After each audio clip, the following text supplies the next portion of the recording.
G'day, Nigel here. Well, it's time to announce our legend for April 2021. And I thought this month, well, in fact, the whole team of us, we all agreed that we wanted to do something a bit different. And instead of just calling out one legend, we actually wanted to celebrate a whole group of legends because there's a bunch of members that got together this month and did a collaboration on the Gotta Get You Into My Life arrangement, which I think is absolutely fantastic. Such a great project, sounds amazing and really, really inspiring. So we wanted to name all of the people who got involved with this as our legends for April. So our legends for April 2021 are Judy Nandal, Watson Fraser, Andy Tyler, Gregory Sneed, and Les Milner. And I've got all of them here except for Gregory. And I just want to say, guys, congratulations. I think it's absolutely fantastic what you're doing. Let me see if I can get you all on the screen. Hey, how you doing? Congratulations for being our legends for April. Thank you. Thank you. So a really, really great project. And actually, when I first saw that you'd done this, I thought, wow, they're actually pretty brave because that's actually kind of a tricky arrangement. I remember when I wrote it and I had to record all the parts for it and there's some tricky stuff in there. So you did a great job. How did it get started? Who got the ball rolling with this? I guess it was me. You, Les. Okay, brilliant. So did you reach out in the Facebook community? Yeah, it's a funny kind of story, really, because I first got in touch with Gregory because we're both retired police officers, and we decided we were going to try and do a collaboration with retired police officers. I knew Watson Fraser was also.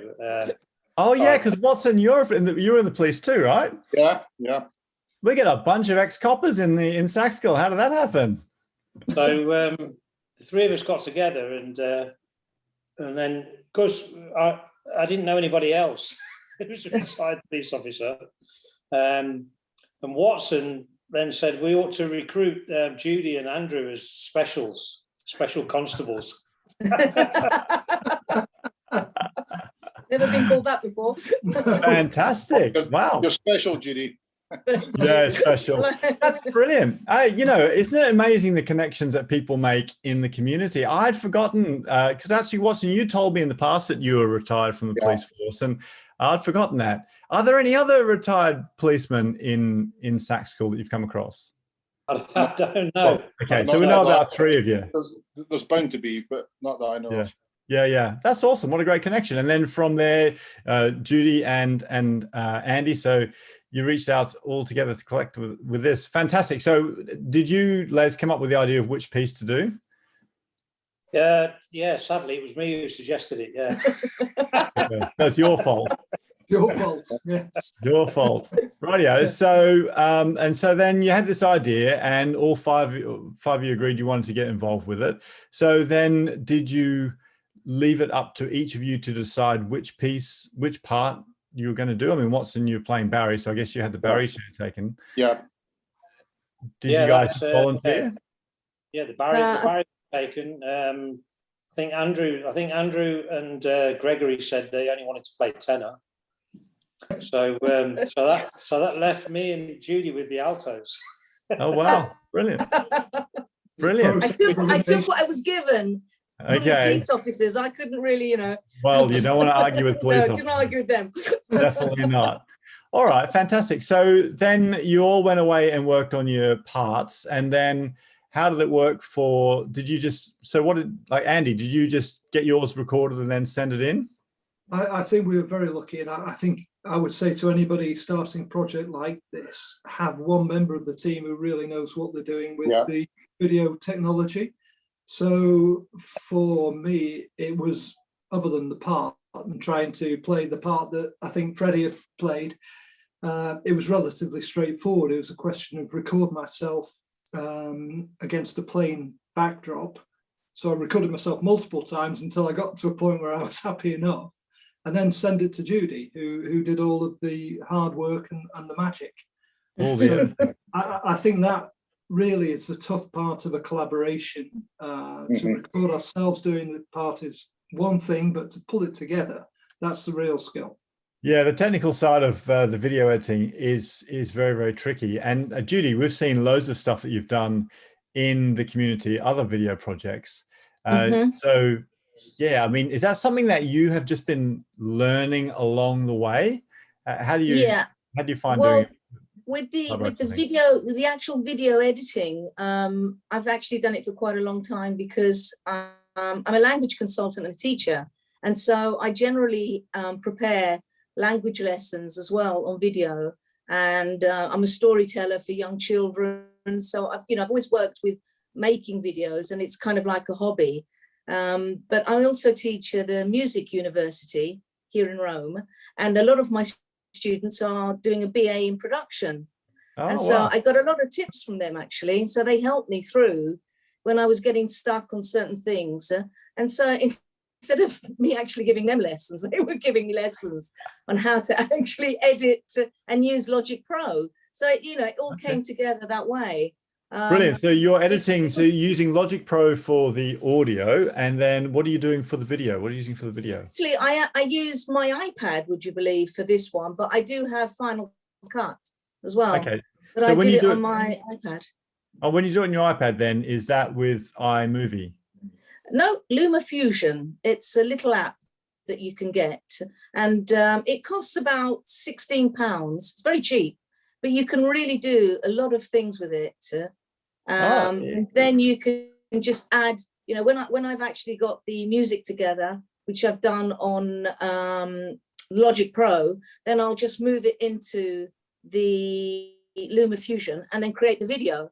But because I like to mess around with different apps, I can create pictures and things like that, and then do some collages and stick them all together. And I've tried to keep the material as original as possible because of the copyright things that are happening at the moment, So bit of a problem. That's really awesome, Judy. So you actually did the video editing on your iPad. Now the audio editing, though, you need to do that on a computer, right? For Logic Pro. Yeah. You can't. I don't think there's an app version of that yet. No. Well, I think if somebody's got GarageBand, maybe. I mean, I'm talking Mac because that's all I use, but I'm sure that there is the equivalent on Windows. I think it's kind of like lining things up, because when you really think you've got it, actually, even if you're working with a metronome, it's not always that way, and so that can be difficult. But what it is the guys were fantastic because we're all in tune. Well, I think so anyway, from my small knowledge, but I think we're all quite in tune. And so that makes a big difference as well, because I've worked with other saxophonists, and it takes us, when we're even together, it takes us 30-40 minutes to all get into tune with each other. Yeah, and it's very difficult when you're recording these things and you're doing it by yourself. So yeah, you're exactly right, Judy, because when everyone's in the room together, you can listen to each other and make adjustments. That's what we do when we play in an ensemble. Yeah. But when you're recording it in isolation, it's a completely different animal. I mean, it's hard enough. I know when I'm making those multi-video things and I'm having to record all the parts one after the other, I really need to concentrate on intonation then, because I'm going from my soprano to my barry to my alto or whatever. But yeah, doing them in isolation and then sending them in, that is actually really challenging. So no, you did really, really, really great. Yeah, well, the guys were fantastic. Yeah, fantastic. And like I said at the start too, this isn't an easy arrangement. There's a couple of tricky things in there. How did you guys get on with learning all the parts? How was it for you, Watson? I think you've hit the nail on the head. I think when you look at that sheet, it looks pretty straightforward. But I think as soon as we all started, we realised this is a bit tricky. So I just try to listen to the Barry line, stick my headphones on. I've got an Aerophone, so I think that with the headphones is great for when you're trying to get your fingers around the tune and then transfer it onto the horn. But I think I had to make a couple of wee adaptations to some of the rhythms, which are a bit tricky. But that's the way I do it. I just listen to you playing and just try to play along with it, slow it down if I need to, and then get up to tempo. Hey, great to hear that you're using the Aerophone as a learning aid. That's actually a really good idea. It's the only way I to be honest, I think the saxophone tones on it are rubbish. I think some of the other tones, I think the violin's a really nice tone on it if you're doing some of the classical tunes, but the actual saxophone tunes are rubbish, especially if you've not got headphones on. They're just a bizarre. But for learning, and one thing that Aerophones forced me to do is to use alternate fingerings, you know, like for B flat and stuff, because the gap between the BIS key and the B key is a bit wide, I think, wider than it is on a saxophone. So it's forced me to use alternate, like the long B fingering and stuff like that. So it's good. Yeah. It's definitely good for learning, definitely. Yeah. Actually, I do agree with you. You know, Roland sent me the Aerophone Pro, which is up there. All Wow. right. Which, I've been playing around with, and yeah, I mean, I think every saxophone player will agree that a digital saxophone sound isn't, you know, it's hard to get into that digital saxophone sound if you're an acoustic saxophone player, because that's just, you know, because we know what the sound is supposed to be like that we love. But there's a lot of other great sounds in there. I was mucking around yesterday on my Aerophone with some of the flute sounds, and I thought they are great as well. And the synth sounds are great. And I think you're right about the alternate fingerings, and also I think it forces you to look more closely at your technique, because you need to be very accurate with the way you're moving between notes. Definitely. So that it helps you with that too. Yeah. Excellent. Well, you know, really great. I think what all of you have achieved is fantastic. Would you be up for doing more of these projects then? I mean, now that you've got this one done, are you keen to do another one? What do you think, Les? Are you going to be reaching out for another one? Yeah, definitely. I mean, for me, this is one of the most valuable things about Sax School, is the opportunity to play with other people and just interact with other saxophone players. That's especially being in South Africa, because it's quite difficult to get hooked up with other players here. So yeah, I'm definitely up for that. And so I've done one or two before, and I've got one or two in the pipeline as well. So brilliant. And you're right about the connection thing, because I didn't mention that you're in South Africa. Judy, you're in Rome. Yes. Andy, you're in Manchester somewhere. Where, Watson, are you up north? Yeah, Dundee. There you go. Wow. So we're actually all four in different countries, right? So that's really, really fantastic. And Greg is in the US. And Greg, of course, is in the US. So it's a multinational, Global country. Global, yeah, really, really fantastic.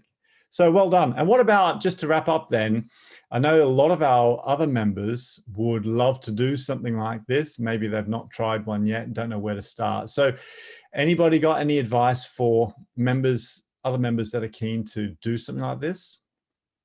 Ask Judy if we do it with you. Well, no, I think it's just nice to connect. The good thing about the group is that, you know, I've seen people sometimes say, I'd like to do a collaboration. Is there anyone interested? And they get lots of answers. So, you know, I think it's just a question of putting it out there, and, you know, and just choosing, or you get to know people just through the chats and things like that. So, you know, you come up with the group. I think there are quite a few usual collaborations. I've seen, you know, a lot of. Yeah, there have been lots, yeah. Collaborate quite a lot. So it's a great learning curve. And I think it's lovely to connect with so many different people. Yeah, brilliant. Well, you know, I think you're right there, Judy. I think it's just actually sticking your neck out and going for it and starting one. It's a learning curve. It's all good fun. That's what it's all about, really. Yeah, do you agree with that, Les? That's my advice. Say that again. Pick something easy. That's my advice. That's good advice. And I tell you what, though, starting with something easy is a good idea, definitely, because you see, like we've been talking about, it's not just about learning your part, it's the whole thing. It's connecting with the right people, it's recording it, it's putting it together. You know, there's a lot of steps involved. So you're going to get a lot out of a project, even if it is a simple arrangement. So yeah, get started. Awesome. I think it forces you to look at the music in a lot more depth than you would otherwise. If you know you're going to record it and you're going to put it out there, it really, you know, forces you to practice and learn it in a way that you wouldn't otherwise necessarily do. Bit of extra pressure, bit of accountability too when you're doing it in a group. Accountability. Yeah. Awesome. Well, great. Well, look, thank you again, guys, and congratulations. I know you're inspiring lots of our other members, so keep up the good work. Thank you very much. Thanks. Bye-bye, everyone. Bye, everyone. Bye-bye.